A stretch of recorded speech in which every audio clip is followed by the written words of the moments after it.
दोस्तों नमस्कार। Exam instructor Girdhar YouTube channel पर आपका स्वागत है। तो दोस्तों सुपर टेट 2022 की तैयारी चल रही है और 2430 प्रश्न हो गए हैं हमारी सीरीज की। 50% तैयारी की लगभग हो चुकी है। इसमें कई पोर्शन आपके हो चुके हैं, जैसे कि शिक्षण कौशल, जीवन कौशल, पर्यावरण विज्ञान, ये सारे यूनिट आपके उस साइड के निकल चुके हैं। बाल विकास, तो ये सारे प्लेलिस्ट में पड़े हैं। कोई भी साथी जिनका कोई भी चैप्टर छूट गया है वो प्लेलिस्ट से जाके अपना पूरा का पूरा होमवर्क पूरा कर ले, नोट्स बना ले, मोटा रजिस्टर खरीद ले, क्योंकि ये 5000 प्रश्नों की महत्वपूर्ण सीरीज है जो पूरा आपके पाठ्यक्रम के आधार से बनाई जा रही है, तो आपको निश्चित ही सफलता तक पहुंचाएगी। तो आज का जो अभी टॉपिक चल रहा है करंट अफेयर्स हो गई है, तो करंट अफेयर्स का जो दूसरा पार्ट है भारतीय संस्कृति एवं कला, तो उसका ये भाग 6 है। तो ये पूरी सीरीज प्लेलिस्ट में डली है। आप एग्जाम इंस्ट्रक्टर गिरधर यूट्यूब पर सर्च करें या होम पेज पर जाके आप प्लेलिस्ट देख सकते हैं। जो नए हैं वो उस चैनल को सब्सक्राइब कर लें, जिससे आपको नियमित रूप से वीडियो मिल सके। आइए करते हैं वीडियो शुरू। सिख धर्म के अगवा किसे कहा जाता है, या सिख धर्म की नींव किसने रखी थी? सिख धर्म की नींव तो गुरु नानक देव थे। इनको सिख धर्म का अगवा, संस्थापक या सिख धर्म की नींव रखने वाला धर्म गुरु भी कहा जाता है। सिख धर्म की स्थापना किसने की थी? गुरु नानक ने। किस सिख गुरु ने गुरुमुखी लिपि का आविष्कार किया था? गुरु अंगद ने गुरुमुखी लिपि का आविष्कार किसने किया था? गुरु अंगद ने। बिल्कुल पढ़ाने का तरीका बिल्कुल स्लो है, आप लोग एक एक पॉइंट लिख सकते हैं। अमृतसर नगर किस सिख गुरु ने बसाया था? अमृतसर, ये अच्छा प्रश्न है। गुरु रामदास ने बसाया था ये अमृतसर नगर, गुरु रामदास। इसमें आधुनिक संस्कृति सभ्यता धर्म ये टॉपिक है आधुनिक काल का, तो ये हर एग्जाम के लिए भी महत्वपूर्ण है। आदि ग्रंथ जिसे गुरु ग्रंथ साहब भी कहते हैं, इसकी रचना किसने की थी? अर्जुन देव ने। सिखों के 10वें एवं अंतिम गुरु कौन थे? गुरु गोविंद सिंह। सिखों के अंतिम और 10वें गुरु कौन थे? गुरु गोविंद सिंह। खालसा पंथ की स्थापना किसने की थी? खालसा पंथ की स्थापना की थी गुरु गोविंद सिंह ने 1699 ईस्वी में। किस सिख गुरु ने 10 बोध नामक पुस्तक लिखी थी? गुरु रामदास ने 10 बोध नामक पुस्तक लिखी थी, गुरु रामदास ने। शिवाजी किस सिख गुरु को आदर्श मानता था? समर्थ गुरु रामदास को आदर्श मानता था, अपना गुरु मानता था और परामर्श भी लेता रहता था समय समय पे समर्थ गुरु रामदास से। किसके प्रशासन में 8 मंत्रियों की एक परिषद थी जिसको अष्ट प्रधान कहा जाता था? क्या कहा जाता था उसको? अष्ट प्रधान। अष्ट दिग्गज क्या थे? कवि थे। वो किसके समय में थे? कृष्णदेव राय के समय में, विजयनगर साम्राज्य में। और ये अष्ट प्रधान है, याद कर लेना, कंफ्यूज बिल्कुल ना हो। अष्ट प्रधान क्या थे? ये 8 मंत्री थे, ये थे शिवाजी के शासनकाल में। किसके शासनकाल में थे ये? कि शिवाजी ने रखी थी इनको। और अष्ट दिग्गज क्या थे? जो कृष्णदेव राय के 8 कवि थे, इसको याद कर लेना। चौथ एवं सरदेशमुखी कर किसने लगाया था अपने शासनकाल में? ये शिवाजी ने लगाया था। चौथ एवं सरदेशमुखी, ये एग्जाम में आता है। कर संग्रह के लिए अंग्रेज गवर्नर जनरल ने स्थायी बंदोबस्त की भू राजस्व व्यवस्था अपनाई थी। किसने अपनाई थी? लॉर्ड कॉर्नवालिस ने। भू राजस्व की स्थायी व्यवस्था किसकी है? ये लॉर्ड कॉर्नवालिस की। आगे देखते हैं, ब्रिटिश भारत में भू राजस्व की कौन सी व्यवस्था सबसे अधिक क्षेत्रफल में थी? सबसे अधिक क्षेत्रफल में थी रैयतवाड़ी व्यवस्था। रैयतवाड़ी व्यवस्था मद्रास बंबई वाले एरिया में थी, तो ये 51% में थी, 51%। आगे देखते हैं, भू राजस्व की महालवाड़ी व्यवस्था का जन्मदाता किसे माना जाता है? महालवाड़ी, जो मोहल्ला प्रथा वाली, तो इसका जन्मदाता माना जाता है हाल्ट मैकेंजी। हाल्ट मैकेंजी माना जाता है इसको महालवाड़ी व्यवस्था का जन्मदाता। धन निकासी का सिद्धांत अथवा संपत्ति का पलायन ये किसके द्वारा किया गया था? ये दादा भाई नौरोजी के द्वारा किया गया था। तो इन्होंने पार्लियामेंट में इसका वर्णन किया और समझाया कि अंग्रेज है तो अंग्रेज जो हमारे यहाँ की संपदा लूट के अपने इंग्लैंड ले जा रहे हैं, वहाँ से उसके प्रतिफल में कुछ नहीं मिल रहा है। तो इन्होंने अपनी पुस्तक बनाई थी the poverty and un British rule in India, the poverty and un British rule in India. इस पुस्तक में इसका खुलासा किया था। बाद में जो नेता थे उन्होंने इसको समझा और कहा कि वास्तव में ये सही है कि जो लूट हो रही है धन की, तो उसको फिर आंदोलन तेज किया था। 1857 का स्वतंत्रता संग्राम सुनियोजित स्वतंत्रता संग्राम था। ये किसने कहा था? बीडी सावरकर ने। ये एग्जाम में बहुत आता है। रेगुलेटिंग एक्ट कब पारित हुआ था? 1773 में रेगुलेटिंग एक्ट। और पिट्स इंडिया एक्ट प्रस्तुत किया गया था, पारित हुआ था 1784 में। मार्ले मिंटो एक्ट कब बना था? 1909 में। इसी से सांप्रदायिकता की नींव पड़ी मानी जाती है कि सांप्रदायिकता का उदय कब हुआ, हिंदू मुस्लिम के बीच में झगड़े की नींव पड़ी है इसी एक्ट के द्वारा, मार्ले मिंटो एक्ट 1909 में। एशियाटिक सोसाइटी की स्थापना किसने की थी? एशियाटिक सोसाइटी की स्थापना की थी विलियम जोन्स ने। ये एग्जाम में बहुत आता है, महत्वपूर्ण है। ये कब की थी? 1784 में। कहाँ हुई थी? कलकत्ता में। जो 3 प्रश्न बन गए। किसने की थी? William Jones. कब हुई थी? 1784 में। कहाँ पर हुई थी? कलकत्ता। ये पहला प्रश्न ये मान के चलो कि आना ही आना है। ये बहुत ही महत्वपूर्ण है क्योंकि संस्कृति और धर्म उससे समाज से रिलेटेड है। नव जागरण का अग्रदूत किसे कहा जाता है? नव प्रभात का तारा किसे कहा जाता है? आधुनिक भारत का पिता किसे कहा जाता है? सुधार आंदोलन का प्रवर्तक किसे कहा जाता है? कोई भी अगर प्रश्न आ जाए तो सबका उत्तर है राजा राममोहन राय। राजा राममोहन राय को ही ये सारी पदवियां दी गई थीं। आत्मीय सभा किसने गठित की थी? आत्मीय सभा बनाई थी राजा राममोहन राय ने 1815 में।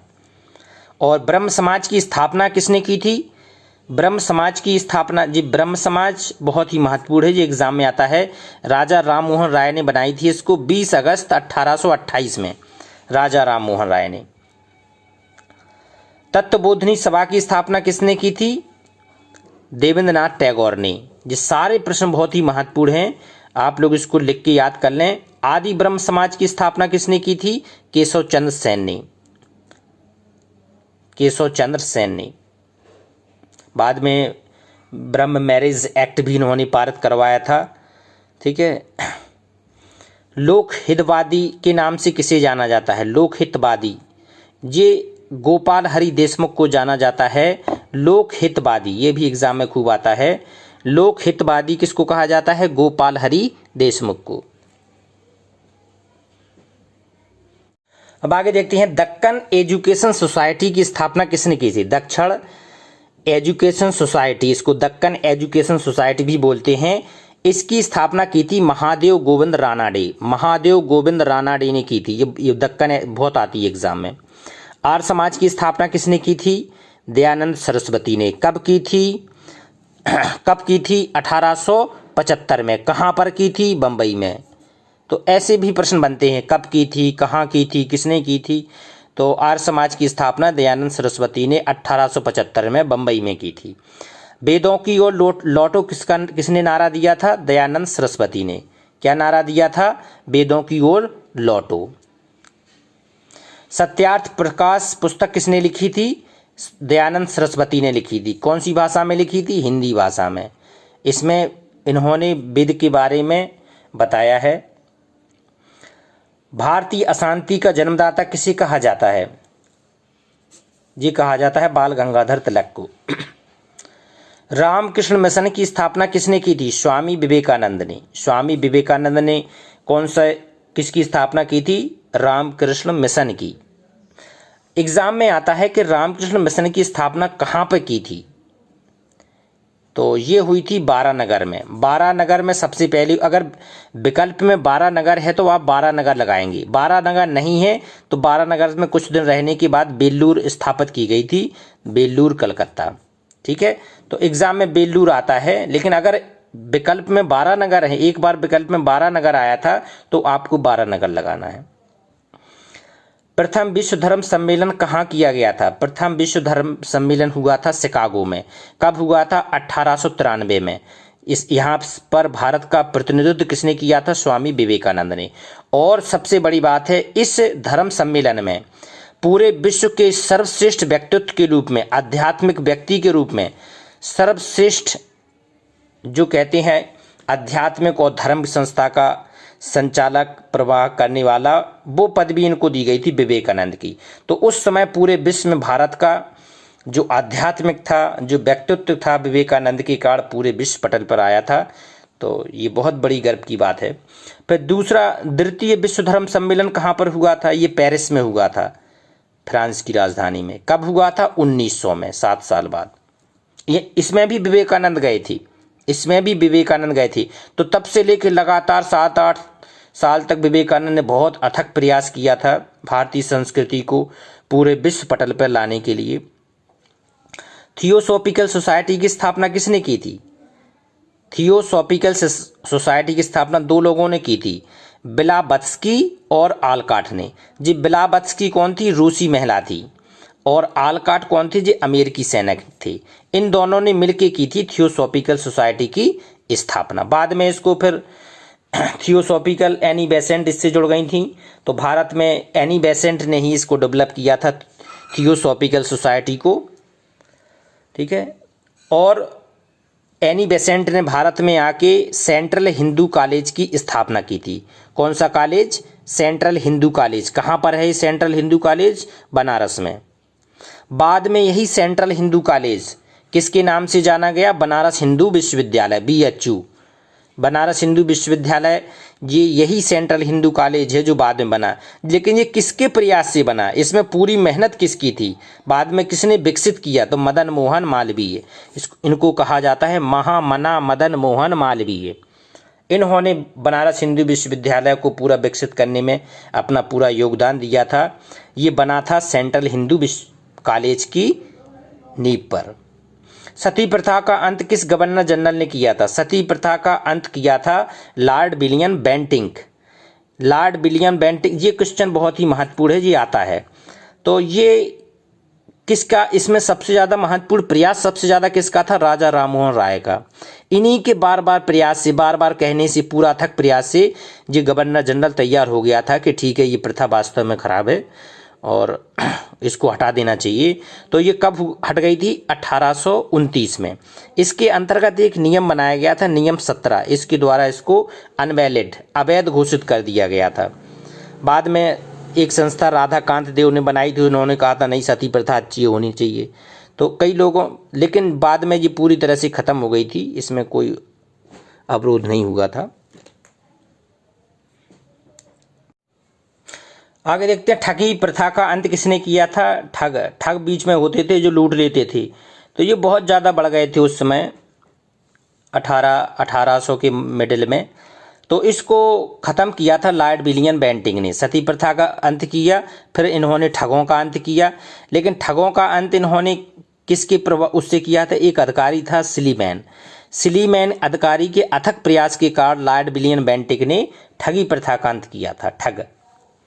नरबली प्रथा थी, कुछ ऐसी परंपरागत थे, समाज थी कि जिनमें क्या था कि किसी विशेष पर्व पर नरों की बलि दी जाती थी।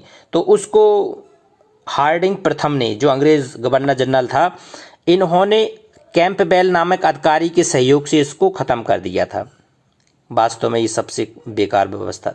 दास प्रथा का अंत किसने किया था? जी एग्जाम में खूब आता है। दास प्रथा का अंत किया था एलन बरो। एलन बरो ने 1843 में किया था, 5वें नियम के द्वारा। उसमें कई नियम हैं, तो 5वें नियम के द्वारा एलन बरो ने दास प्रथा का अंत कर दिया था।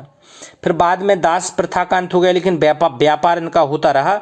तो बाद में व्यापार तो पहले ही हो गए 1789 में व्यापार।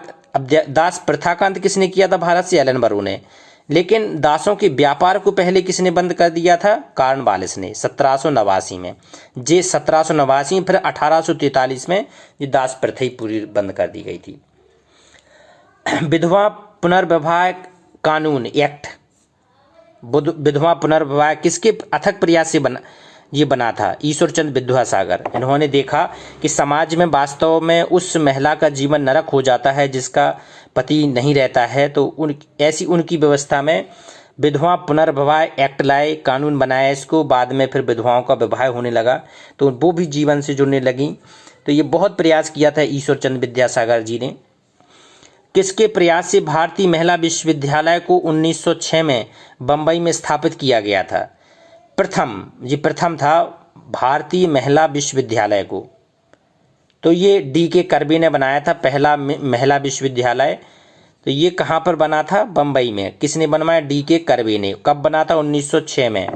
ठीक है, ये एग्जाम में आता है, ये बहुत महत्वपूर्ण है। बहिष्कृत हितकारिणी सभा की स्थापना किसने की थी? डॉक्टर भीमराव अंबेडकर ने की थी। कहाँ पर? पूना में। बहिष्कृत हितकारिणी सभा। गुलामगिरी पुस्तक एवं सत्यशोधक समाज की स्थापना किसने की थी? गुलामगिरी और सत्यशोधक समाज ये बनाई थी ज्योतिबा फुले ने। प्रथम समाचार पत्र कौन था? बंगाल गजट। ये अंग्रेजी में था ये। इसकी संपादक थी जेम्स ऑगस्टस हिक्की थी। पहला था बंगाल गजट।